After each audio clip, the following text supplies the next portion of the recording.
3,000 infected, 80 dead.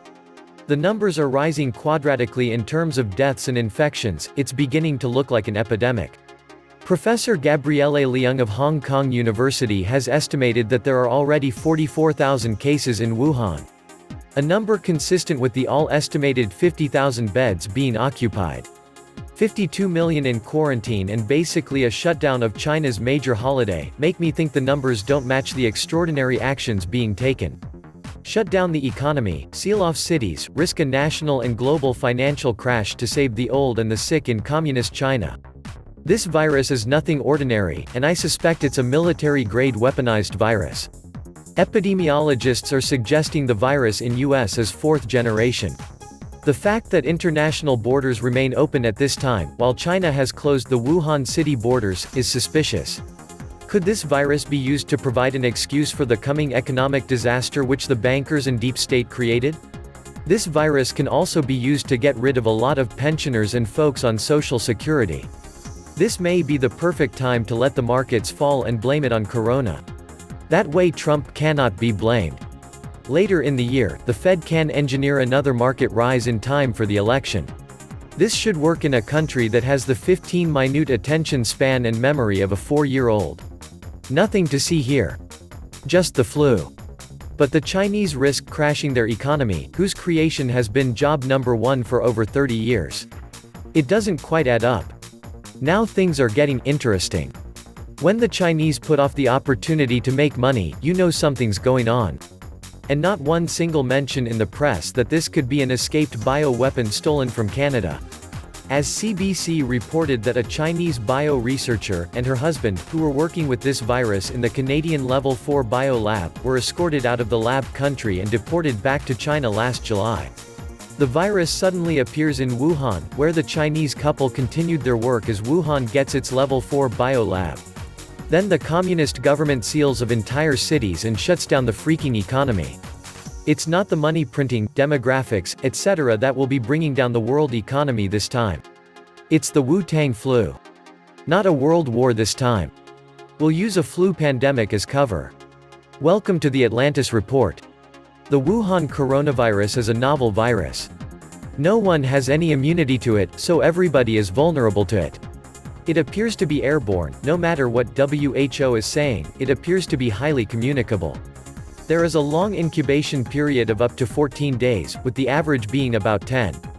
It is contagious before symptoms appear, so people are spreading it around while they are feeling fine, going to the office, going to Home Depot, going to the movies, and are unaware they are infected and contagious.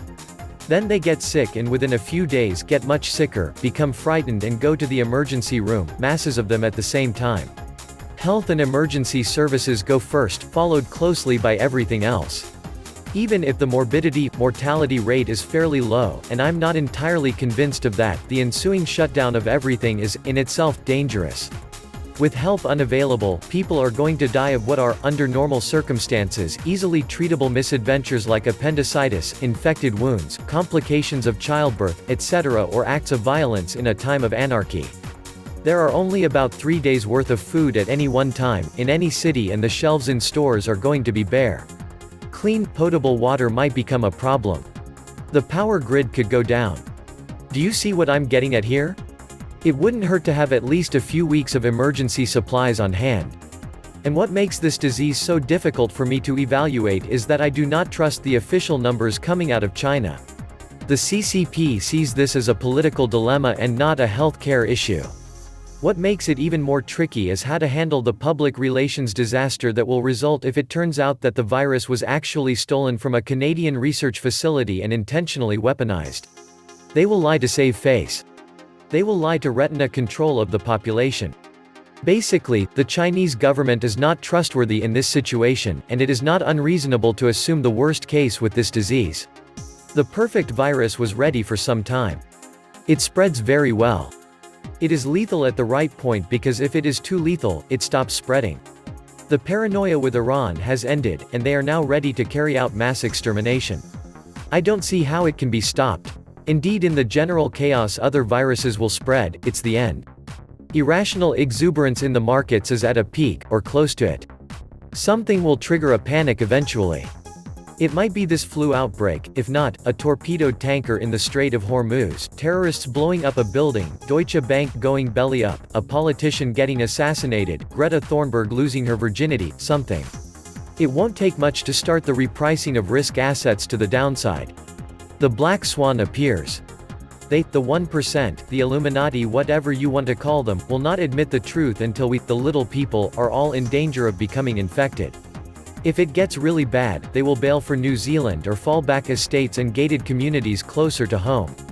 China is indeed in a grave situation, like Xi says. They stole viruses, possibly this virus, and worked on weaponizing them in Wuhan. Maybe accidental release because the facility is Chinese-made, Chinese-controlled. The following story was published by CBC.ca on July 14, 2019. Dr. Shangguo Chu, her husband, Keding Cheng, and an unknown number of her students from China were removed from Canada's only Level 4 lab on July 5, CBC News has learned. A Level 4 virology facility is a lab equipped to work with the most serious and deadly human and animal diseases. That makes this lab one of only a handful in North America capable of handling pathogens requiring the highest level of containment, such as Ebola. The top researcher got removed with her staff. When I heard that story during the summer, I was like, huh? Such a high-profile case of espionage? Barely a mention anywhere. Worked with the most sensitive of materials and traveled to Wuhan at least 5 times. There is no doubt that these events are related. That's what the fuss is about. That's why World Health Organization and all are downplaying this because, as people, why are we allowing this dangerous crap to be researched in the first place? I thought the Geneva Convention had taken care of this after World War I and the mustard gas shellings. So researcher with ties to China which was recently escorted out of the National Microbiology Lab, NML in Winnipeg amid an RCMP investigation into what's being described as a possible policy breach. Security access for the couple and the Chinese students was revoked. Sources say this comes several months after IT specialists for the NML entered Chu's office after hours and replaced her computer. Her regular trips to China also started being denied. At meetings on July 8, NML staff were told the researchers are on leave for an unknown period of time. They were told not to communicate with them. Chu is a prominent virologist who helped develop ZMapp, a treatment for the deadly Ebola virus which killed more than 11,000 people in West Africa between 2014 to 2016. She worked with Gary Kobinger, who is now a professor in the Department of Microbiology and Infectious Diseases and director of the Research Center on Infectious Diseases at Laval University in Quebec. The researcher and her assistants were escorted from the infectious disease lab but not arrested. While there are few details available, experts say this could be a case of intellectual property theft or technology leakage to China. The National Microbiology Laboratory would have some pretty sensitive biological research material that could be shared either with or without authorization with foreign countries, said Gordon Holden, director of the University of Alberta's China Institute. The Chinese biological warfare facilities collaborated with Dr. Shangguo Chu within the context of Ebola virus. The Institute of Military Veterinary joined a study on the Rift Valley fever virus, too. While the Institute of Microbiology joined a study on Marburg virus. Dr. Shangguo Chu also collaborated in 2018 with 3 scientists from the U.S. Army Medical Research Institute of Infectious Diseases, in Maryland, studying post-exposure immunotherapy for 2 Ebola viruses and Marburg virus in monkeys, a study supported by the U.S. Defense Threat Reduction Agency. Dr. Shangguo Chu made at least 5 trips over the school year 2017-18 to the above-mentioned Wuhan National Biosafety Laboratory of the Chinese Academy of Sciences, which was certified for BSL-4 in January 2017. Moreover, in August 2017, the National Health Commission of China approved research activities involving Ebola, Nipah, and Crimean Congo hemorrhagic fever viruses at the Wuhan facility. It seems the Chinese got reckless with the virus and released it on the people of Wuhan. However, I got suspicious of the timing of this. I suspect the Chinese fell into a trap which was set up by the deep state with Bill Gates as the facilitator. This could be an intentional bioweapons release. Bill and Melinda Gates Foundation and others predicted up to 65 million deaths via coronavirus, in simulation ran 3 months ago. The UK, too, seems to have taken the lead on creating and generating the disease coronavirus. Serco Patent Office in the UK approved it November 20, 2018, filed back on July 23, 2015, and the assignee on patent Pirbright Institute. This assignee of this patent was the government-funded Pirbright Institute out of the UK. This could also be a bioweapon that was released by the Pentagon on China. Since 2017, the Pentagon has been known to operate biological laboratories around the world that are located on the borders of Russia, China, and Iran. Therefore, at least it cannot be excluded that the United States released the Chinese Archanemia virus in order to test its deadly virus on humans or even simply to want to kill large numbers of people. In recent years, the United States has established itself as the #1 mass murderer, who created entire terrorist militias such as Al-Qaeda or ISIS across borders, before rushing to help as a rescuer from terrorism as a global police force. In light of these connections, such a presumption of the spread of deadly viruses in China and around the world is initially an abstruse conspiracy theory for the Western press owned by the United States, but is not far-fetched. In 2018, it was revealed that the United States runs a biological weapons program in Georgia that is hermetically protected from the outside world and not under the control of international organizations. There are also another dozen such laboratories in Ukraine, where biological weapons such as deadly viruses are tested on humans as if they were laboratory mice. The nCoV 2019 virus targets the respiratory tract and causes cough, fever, and breathing difficulties. The liquid can be discharged from the lungs, the airways can be cleaned and dilated, and oxygen can be released through the mask. However, these are only ways of relieving the symptoms. Antibiotics are useless against viruses. If you have a virus, the doctor tells you to rest a lot and gives you a lollipop. Antibiotics only help against a virus. Your body's immune system is your only line of defense. The only real protection against external viruses is vaccines, but their development can take a long time and is not always effective. When the virus changes and the vaccine becomes unusable, the flu occurs almost every winter when doctors play around to guess which flu strains will spread this year. Some have speculated that 2019 nCoV is actually a severe acute respiratory syndrome (SARS) that killed nearly 800 people in Asia in 2002. A DNA analysis of 2019 nCoV has shown that it is very similar to SARS, essentially a form changed. However, Chinese officials are attempting to distance this new bug from SARS. Perhaps they fear that the name will panic the public. So far, the "keep calm and carry on" message seemed to be in effect. And of course, there is a conspiracy theory on Wikipedia about the SARS epidemic in China that you shouldn't believe.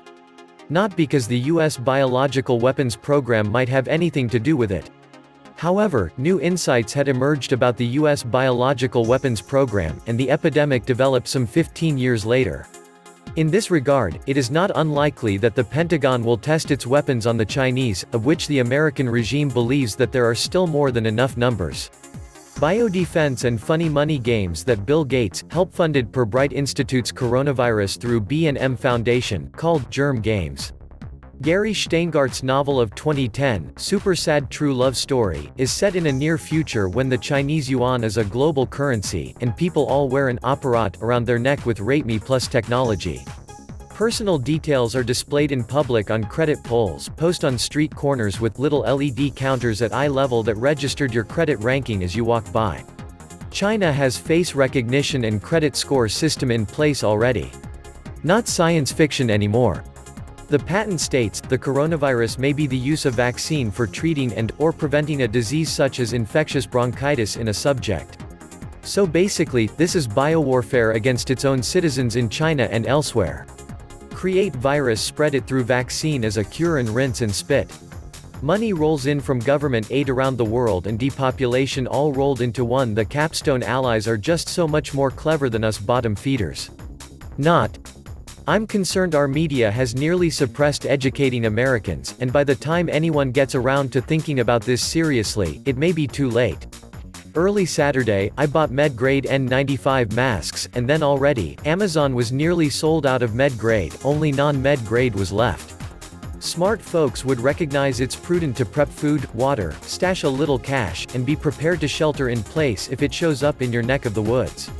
Trump hasn't stopped air travel from China, neither has the EU. If this is real, the oligarchs are trying to murder us en masse. This was the Atlantis Report. Please like, share, and subscribe. Thank you.